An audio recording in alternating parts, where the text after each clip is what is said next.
मुझे पता था तुम मुझे मनाने अवश्य आओगी राधे, किंतु अब मैं भी क्या करूं। अपनी योजना को सफल कराने के लिए मुझे कल प्रातः काल तक तुमसे रुष्ट रहना ही पड़ेगा। यदि थोड़ी पीड़ा होती है तो क्षमा कर देना। कृष, कृष।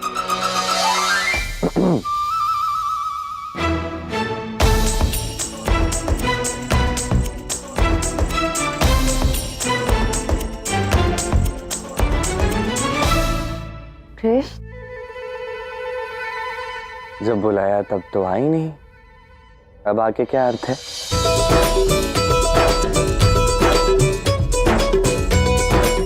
देखो, मुझे क्षमा कर दो। तुम्हारा हृदय दुखाने का या महादेव के नृत्य का अपमान करने का मंतव्य नहीं था मेरा। और कृपा करके ये खीर खा लो और मेरी क्षमा याचना भी स्वीकार कर लो। देखो तो, मैंने स्वयं अपने हाथों से तुम्हारे लिए बनाई है।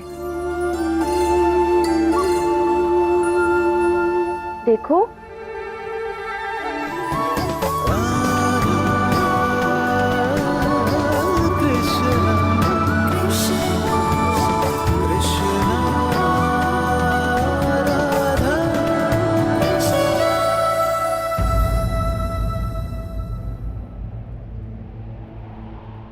जिस प्रकार तुम्हारी कोई मंशा नहीं थी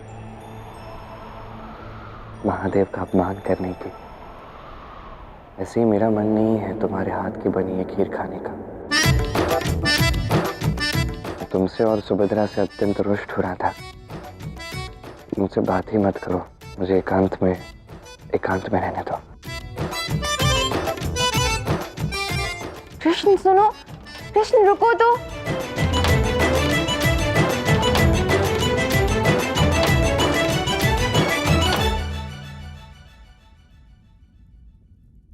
नहीं माने।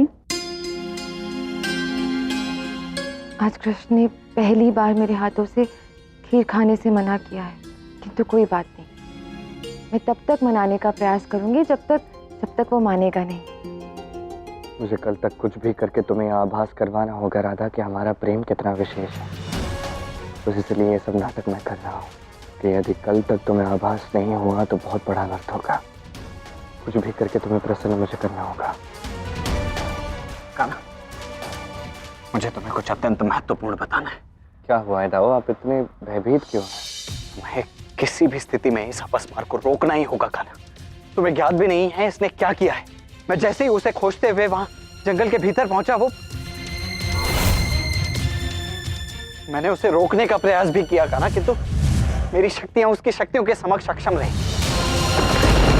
वो अब अवश्य महादेव के नृत्य में विघ्न डालने जाएगा कान्हा, और ऐसा करने से तुम्हें उसे अवश्य ही रोकना पड़ेगा, अन्यथा बहुत बहुत बड़ा अनर्थ हो जाएगा कान्हा। शुक्राचार्य ने मूर्छा की समय से पूर्व ही उसे जागृत किया है, बस उसी कारण ये सब इतनी शीघ्र हो रहा है। अब चिंता मत कीजिए, मैं कुछ अवश्य करता हूँ, क्योंकि अभी समय ही नहीं आया है कि अपस्मार कैलाश तक पहुंचे। अभी समय ही नहीं आया कि शुक्राचार्य की राहु और केतु से भेंट हो। अर्थात इस पूरे समय तुम्हें सब कुछ ज्ञात था कि शुक्राचार्य कब, क्या और क्यों कर रहे हैं, किंतु फिर भी तुमने मुझे नहीं बताया। और ऐसा क्या क्या है कान्हा जो मुझे नहीं ज्ञात है? बहुत कुछ, अभी बहुत कुछ होना शेष है दाऊ, और सब कुछ बताने का समय नहीं आया। जब उचित समय आएगा मैं सब कुछ बता दूंगा, किंतु यदि अभी कुछ बता सकता हूं तो केवल इतना कि जो कुछ भी हो रहा है वो सब मेरी योजना से ही संबंधित है।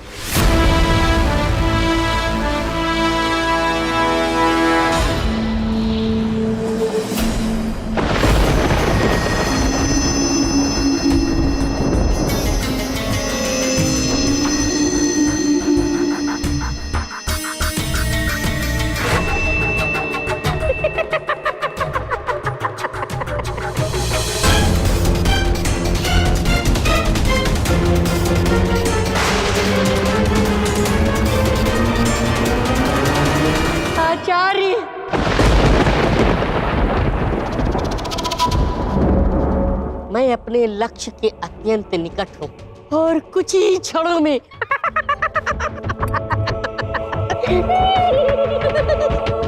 महादेव के नृत्य को भंग करने वाला हूँ। उत्तम, अति उत्तम। मैं तो बस उस क्षण को देखना चाहता हूं जब कृष्ण की इस योजना को अपस्मार विफल कर देगा।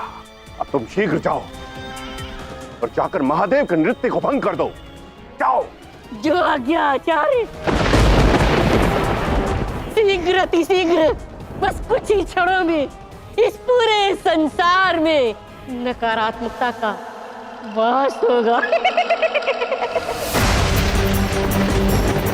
कान्हा, एक और ये अपस्मार है और दूसरी ओर असुर गुरु शुक्राचार्य। यदि ये दोनों मिलकर अपनी योजना में सफल हो गए ना कान्हा, तो बहुत बड़ा अनर्थ हो जाएगा। मैंने कहा ना था, जो भी होना है वो अपने निर्धारित काल पर ही होगा। रवि शुक्राचार्य और अपस्मार दोनों के अपने गंतव्य तक पहुंचने का समय नहीं आया है।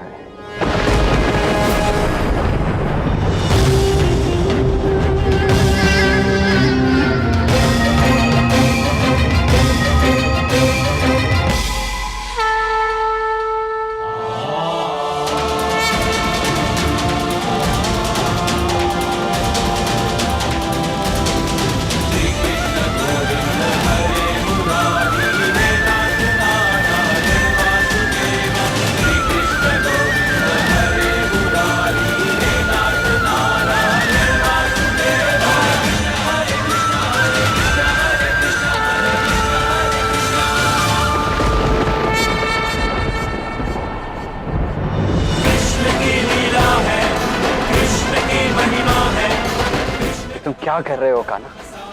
कुछ तो बताओ मुझे। यहाँ मैं इतना विचलित हुआ जा रहा हूँ और तुम इतने शांत कैसे खड़े हो? बस कुछ क्षण और प्रतीक्षा कीजिए था। कृष्ण की लीला है, कृष्ण की महिमा है, कृष्ण का गौरव धर्म सार है।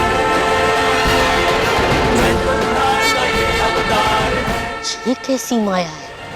कुछ क्षण पूर्व जो स्थान मेरे नेत्रों के समक्ष था, महादेव के पैर जहां पे थिरक रहे थे, वो स्थान अचानक ओझल कैसे हो गया?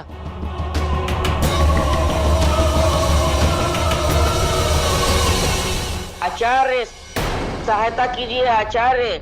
कैलाश मेरे सामने से ओझल हो गया। ये सब उस कृष्ण की माया है। तुम वहीं रुको, मैं अपनी दिव्य दृष्टि से देखता हूं कि महादेव कहां है।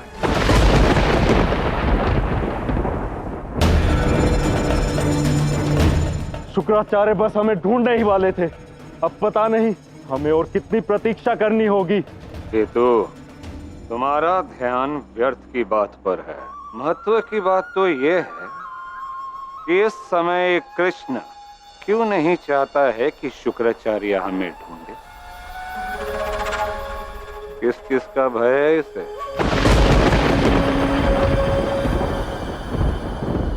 वाह कान्हा, ये तो तुमने एक तीर से दो निशाने साध दिए। तुमने अपस्मार को भी रोक दिया और शुक्राचार्य का भी मार्ग भटका दिया। ये तो हमारी बहुत बड़ी समस्या का समाधान हो गया कान्हा। समाधान नहीं, बस कुछ क्षणों के लिए समस्या टाल दी है दाव। सदा सदा के लिए मैं अपस्मार को रोक नहीं सकता और इसलिए मेरी योजना का सफल होना आवश्यक है। कल प्रातः काल तक मेरी योजना को सफल होना होगा। राधा को कुछ भी करके प्रसन्न करना होगा। यदि अपस्मार की नकारात्मकता का प्रभाव और अधिक राधा पर बढ़ गया तो अनर्थ को नहीं रोका जा सकता। दाऊ, मैं आपसे एक निवेदन करना चाहता हूं। मैंने महादेव से भी आग्रह किया है कि नवरात्रि के 90 दिवस तक वो अपने नृत्य को ना रोके।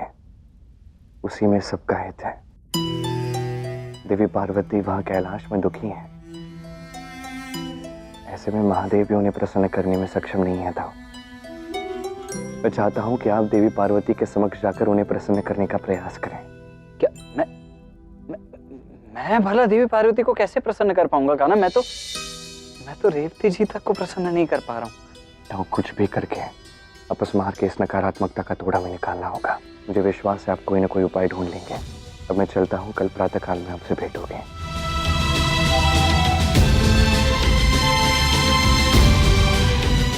इसका अर्थ है कि अब मुझे देवी पार्वती से मिलने जाना होगा।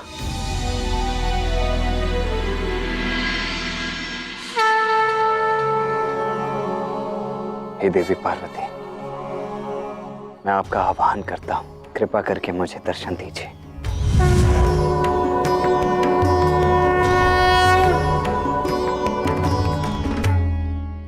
प्रणाम देवी पार्वती। कहो बलराम, कैसे स्मरण किया मुझे? नवरात्रि के इस उत्सव पर जिस देवी के 9 रूपों की पूजा हम प्रतिदिन करते हैं, यदि वही देवी इस उत्सव पर प्रसन्न नहीं होगी, दुखी होगी, तो यह उत्सव कदापि सफल नहीं हो पाएगा। इसीलिए आपको प्रसन्न करने हेतु मैं आपके लिए ये छोटी सी भेंट लेकर आया हूं। मुझे आशा है कि ये छोटी सी भेंट आपको प्रसन्न अवश्य करेगी। मैं प्रसन्न कैसे हो सकती हूँ बलराम? राधा का दुख हर क्षण मुझे पीड़ा दे रहा है। जब तक राधा के मन से सारा दुख, सारी चिंता नहीं मिट जाती, मैं प्रसन्न नहीं हो पाऊंगी। इसलिए मैं तुम्हारी ये भेंट स्वीकार नहीं कर सकती।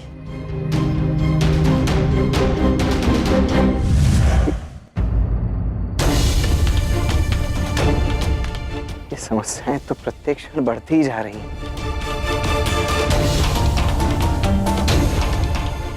अब बस कान्हा कल जिस भी प्रकार से राधा को प्रसन्न करने वाला है, वो उसमें सफल हो जाए।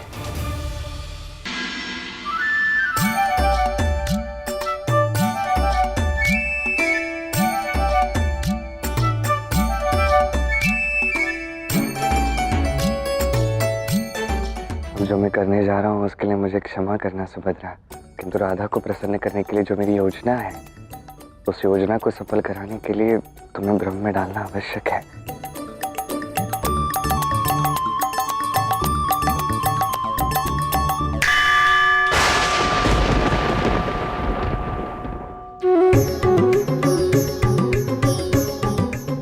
ऐसा प्रतीत होता है कि मैंने कोई दुःस्वप्न देखा है।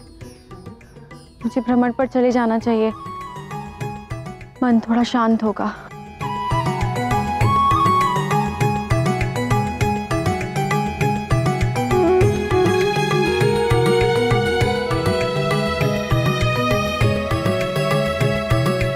अब बस राधा मुझे और सुभद्रा को ढूंढ ले।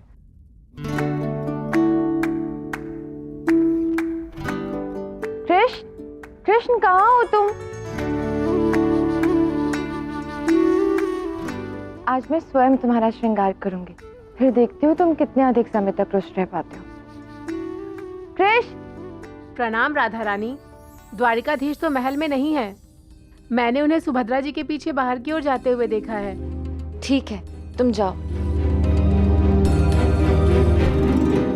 कृष्ण ने तो कहा था कि वो मुझसे और सुभद्रा दोनों से रुष्ट है, फिर सुबह सुबह सुभद्रा के पीछे कहाँ गया होगा? मुझे शीघ्र ही दोनों को ढूंढना होगा, इससे पूर्व कि कृष्ण और अधिक रुष्ट हो जाए।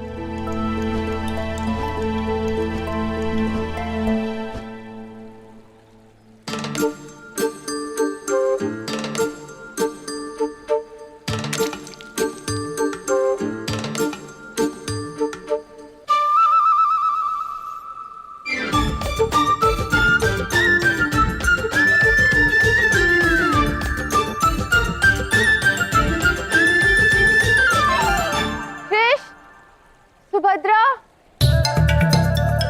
सुनो, क्या तुमने कहीं कृष्ण को देखा है? हाँ हाँ, वो नदी किनारे गए हैं। धन्यवाद।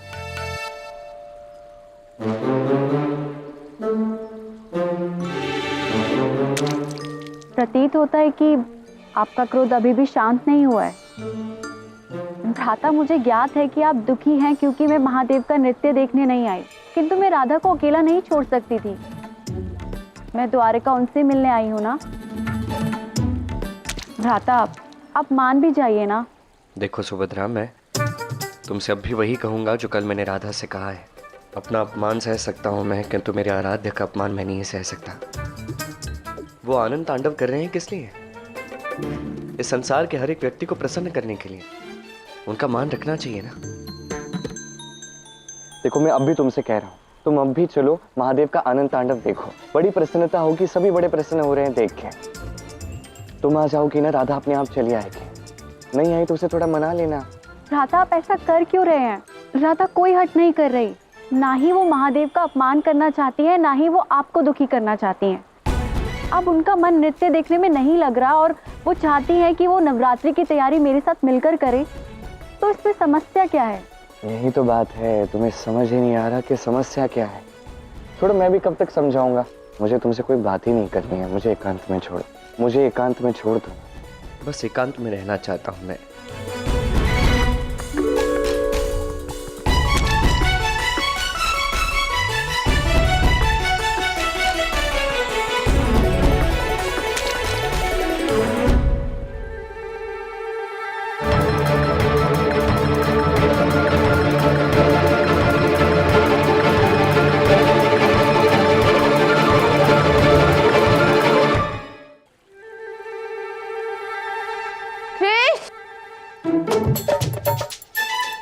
तुम सही समय पर आई हो रहा था,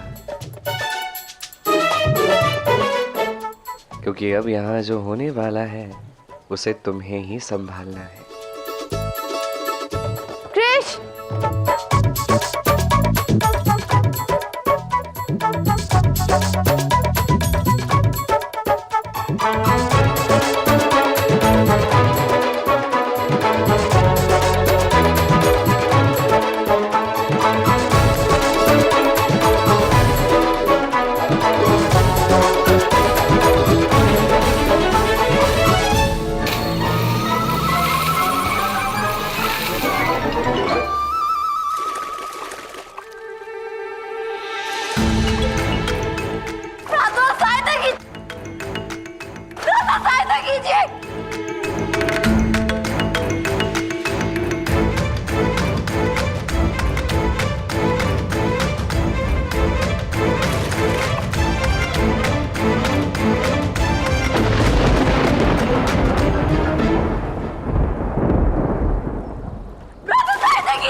सुभद्रा! कृष! सुभद्रा!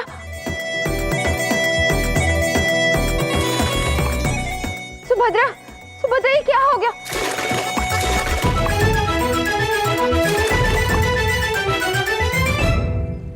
हाथ दो!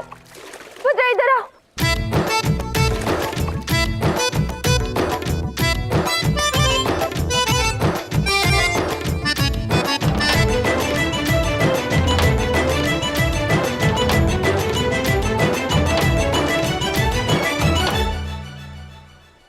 सुभद्रा, सुभद्रा, तुम ठीक तो हो?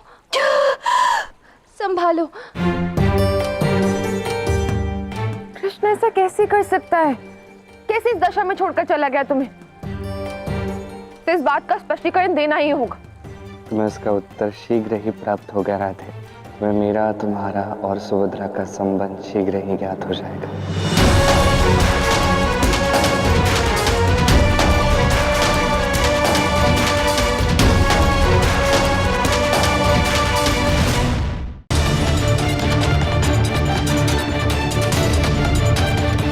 सुभद्रा, तुम ठीक तो हो?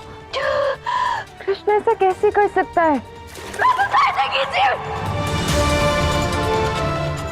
तुम्हें इसका उत्तर शीघ्र ही प्राप्त होगा राधे। तुम्हें मेरा, तुम्हारा और सुभद्रा का संबंध शीघ्र ही ज्ञात हो जाएगा।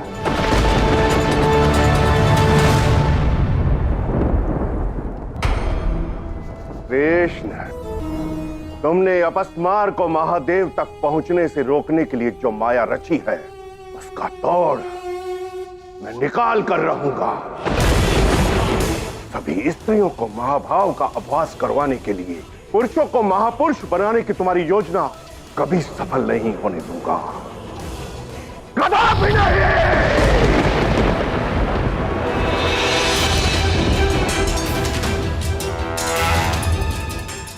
भूल जाओ उन्हें भी जिसने तुम्हें कभी प्रसन्न किया है।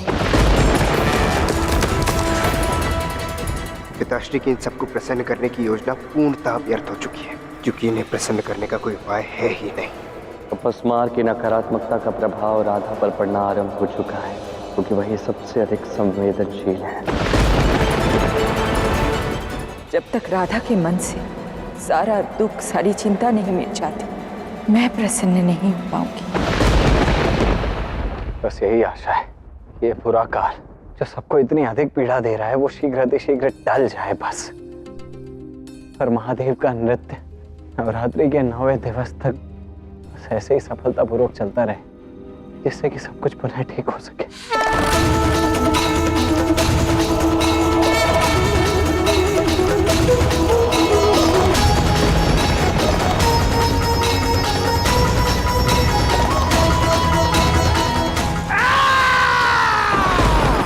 ये ध्वनि सुनकर मेरे कानों में पीड़ा हो रही है। मैं आचार्य की ओर प्रतीक्षा नहीं कर सकता, मुझे पता लगाना ही होगा।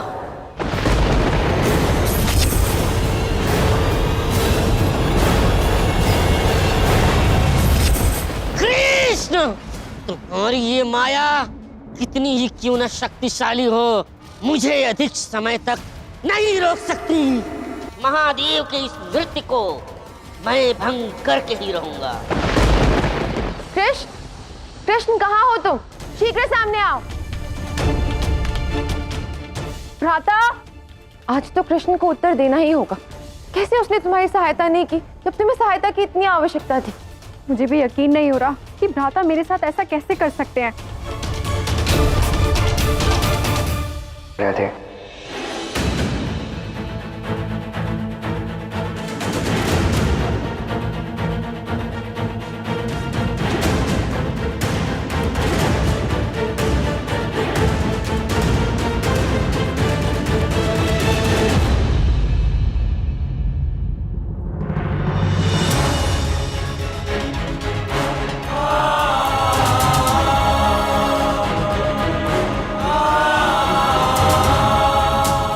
प्रतीत होता है भ्राता को अपनी भूल समझ आ गई है, हमें उन्हें क्षमा कर देना चाहिए।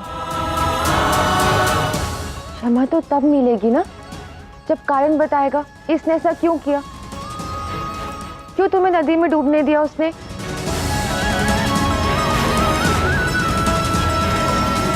क्षमा याचना से पूर्व तुम्हें हमारे प्रश्नों का उत्तर देना होगा। कृष्ण, क्यों किया तुमने ऐसा? क्यों सुभद्रा को डूबने दिया वहां पर? क्यों सहायता नहीं की? यदि मैं नहीं होती तो? तुम इतने क्रूर और निर्दयी कैसे हो सकते हो भला? हाँ राधा, जाने दो ना। नहीं सुभद्रा, कृष्ण को आज उत्तर देना ही होगा। क्यों किया इसने ऐसा? बताओ कृष्ण, तुमने क्यों सुभद्रा को डूबने से नहीं बचाया? क्या हमारे बीच की अनबन सुभद्रा के जीवन से अधिक महत्व रखती है तुम्हारे लिए? बोलो। मेरे पास कुछ और शब्द नहीं है कहने के लिए।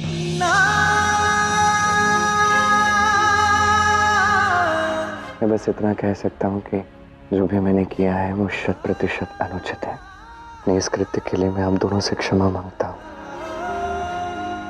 और जब तक आप दोनों मुझे क्षमा नहीं करोगे मैं इसी प्रकार यहीं बैठ के क्षमा याचना करता रहूंगा।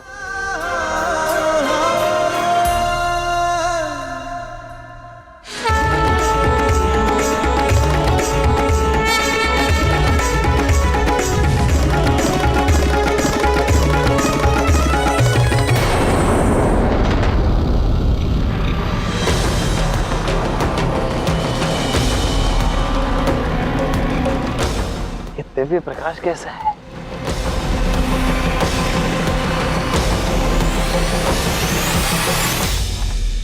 ये शक्ति ही, ये दिव्य प्रकाश अवश्य ही महादेव के दिव्य नृत्य से संबंधित है। महादेव के नृत्य की ये दिव्य ऊर्जा तो संपूर्ण आकाश में फैलती ही जा रही है। इससे तो शुक्राचार्य महादेव के स्थान का पता लगा ही लेंगे।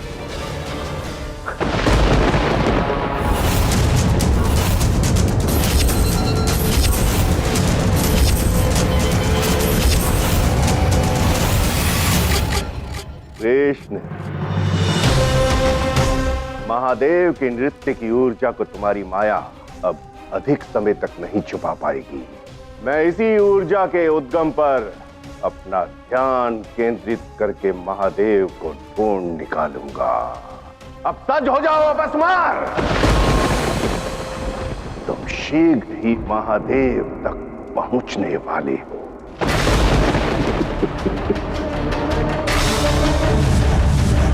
कान्हा ने कहा तो था कि उसकी माया अपस्मार को 1 दिवस तक रोके रखेगी, किंतु महादेव के नृत्य से निकला यह दिव्य प्रकाश जिस गति से फैल रहा है, उसे देखकर लगता है कि कान्हा की माया अब अधिक समय तक रुकने वाली नहीं है।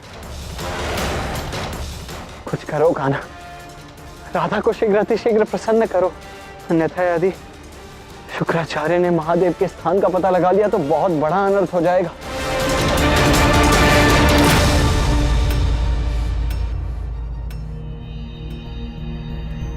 स्मरण है, तुमने मुझसे कहा था कि मेरा एक अश्रु तुम्हें 100 कांटों की पीड़ा देता है।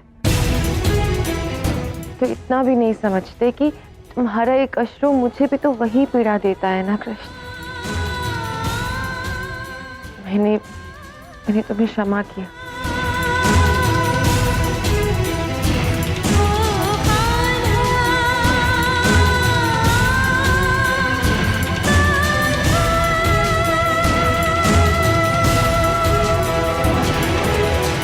मैंने भी आपको क्षमा कर दिया है भ्राता। मेरे मन में आपके लिए कोई द्वेष नहीं है।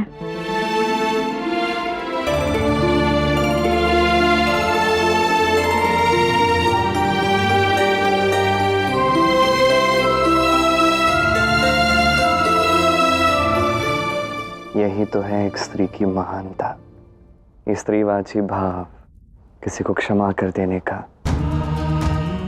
ये कोमल हृदय, यही तो स्त्री की सबसे बड़ी शक्ति है। वो व्यक्ति जिसके मन में प्रेम हो, केवल वही व्यक्ति अपने प्रियजनों की भूल पर उसे क्षमा कर पाता है। धन्यवाद मुझे क्षमा करने के लिए। किंतु सत्य कहूं तो जो कुछ भी मैंने किया वो करना मेरे लिए आवश्यक था। किंतु क्यों किया कृष्ण? राधा, सुभद्रा, तुम दोनों को ये बात ज्ञात नहीं है, किंतु हम तीनों का ये संबंध मात्र इस जन्म का नहीं है।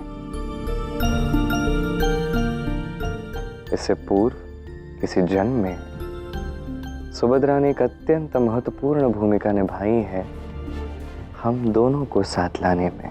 कौन से जन्म की बातें कर रहे हो तुम कृष्ण? अपस्मार के जागृत होने के कारण तुम्हारी स्मृतियां धूमिल हो गई हैं राधे। इतनी कि तुम्हें पूर्व जन्म तक स्मरण नहीं है, किंतु मैं तुम्हारी स्मृतियां वापस ला कर रहूंगा। मैं उस जन्म की बात कर रहा हूँ राधा, जिसमें मैं और तुम राम और सीता थे। आज जो कुछ भी किया तुम दोनों को वही समझाने के लिए, उस समय का स्मरण कराने के लिए। इस समय में रावण ने सीता का अपहरण किया और उसे अपने साथ वो अशोक वाटिका ले गया।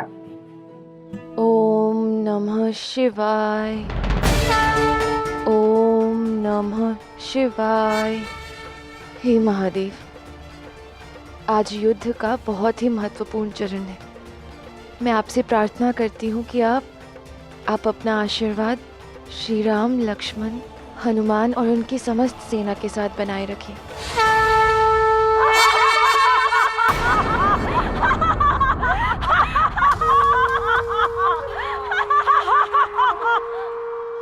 सभी प्रार्थनाएं व्यर्थ हैं, क्योंकि युद्ध में आज मेघनाथ लड़ने वाले हैं। जानती भी हो मेघनाथ कौन है?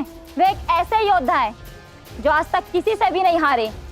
सब उन्हें इंद्रजीत कहते हैं, क्योंकि उन्होंने देवराज इंद्र को पराजित किया है। और अब देवताओं के राजा उन्हें नहीं हरा पाए, तो तुम्हारे श्री राम क्या हराएंगे?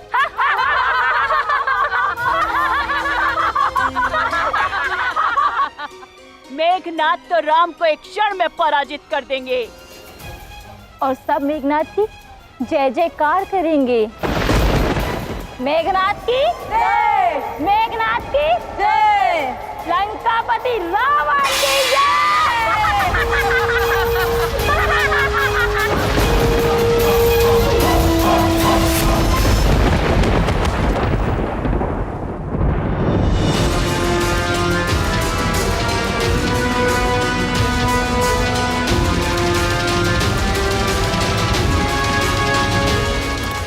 लोग सीता से कुछ कह रहे थे? नहीं त्रिजटा, हम तो बस। चले जाओ इसी क्षण।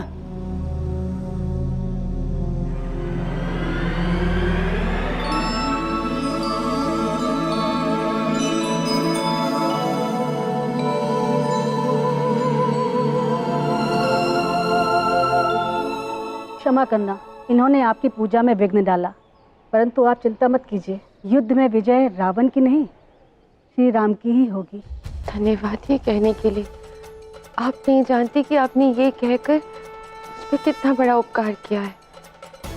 अन्यथा उस असुर का नाम सुन के तो मेरा हृदय ही बैठ जाता है।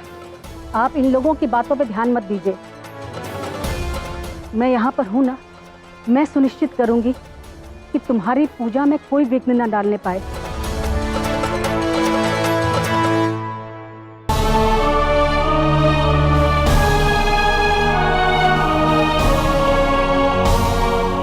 हे महादेव, मैं तो एक राक्षसी हूँ। पता नहीं आप मेरी प्रार्थना को स्वीकार करेंगे कि नहीं, परंतु इतनी विनती करती हूँ आपसे कि आप सीता की प्रार्थना स्वीकार कर लीजिए और श्री राम को आशीर्वाद दीजिए, जिससे युद्ध में विजय राम की ही हो।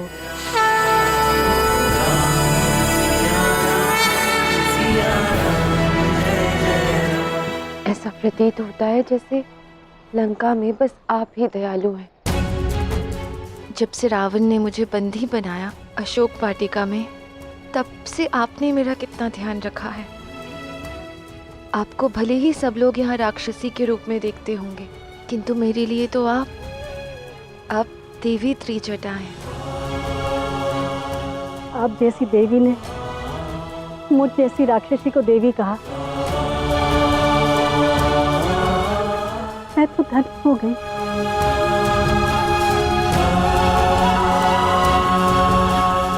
लेकिन इस कहानी से हमारा क्या संबंध है भ्राता? अत्यंत गहन संबंध है। इस कहानी के अंत तक तुम्हें ज्ञात हो जाएगा।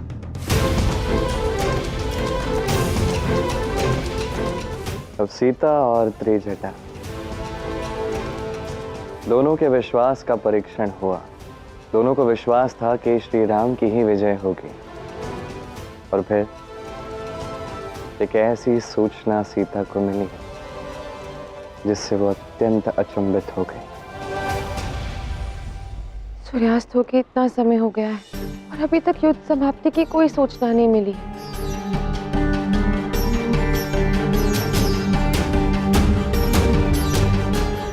हमसे भयभीत होने की कोई आवश्यकता नहीं है। हम तुम्हें डराने नहीं आए हैं, हम तुम्हारे लिए उपहार लेके आए हैं।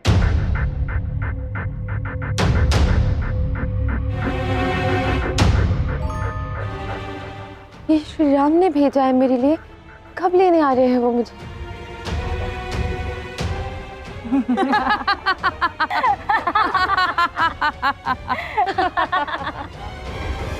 क्या हुआ युद्ध में? वही जो हमने कहा था, मेघनाथ विजयी हुए, इसलिए लंकापति रावण ने तुम्हारे लिए उपहार भेजे हैं, क्योंकि अब तुम्हें उनसे विवाह जो करना है। मेघनाथ की जय, लंकापति रावण की जय, मेघनाथ की जय, लंकापति रावण की जय।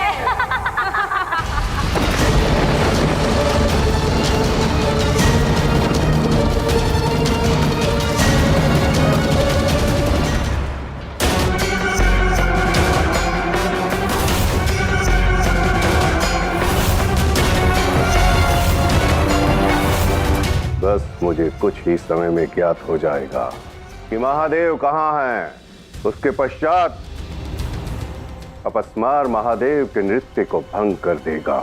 अब विजय मेरी होगी कृष्ण और तुम्हारी पराजय।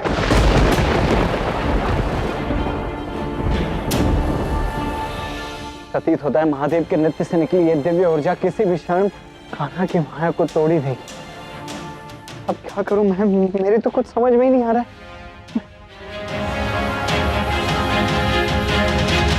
हे महादेव, अपनी इस अपार ऊर्जा को नियंत्रित कीजिए, अन्यथा यदि शुक्राचार्य को आपके स्थान का पता लग गया तो बहुत बड़ा अनर्थ हो जाएगा महादेव, बहुत बड़ा अनर्थ हो जाएगा।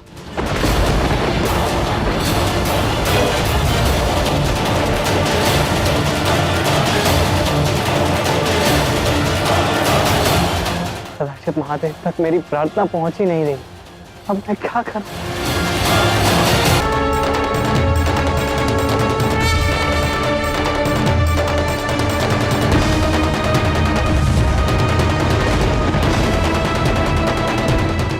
ये कैसा प्रकाश है?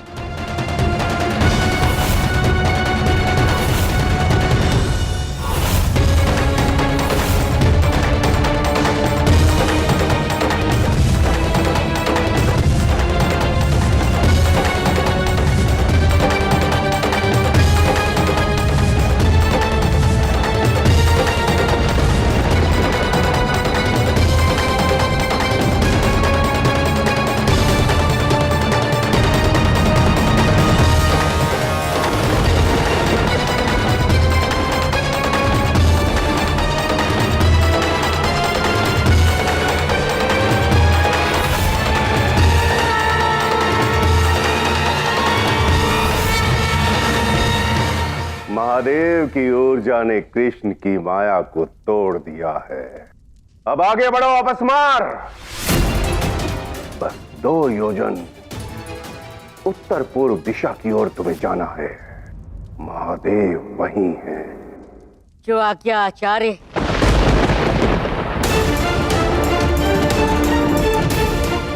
ये तो वही मोरपंख है।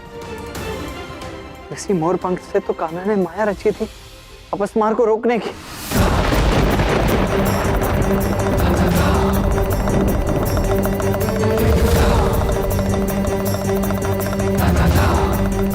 आचार्य, महादेव की डमरू की ध्वनि की दिशा अब मुझे स्पष्ट सुनाई दे रही है।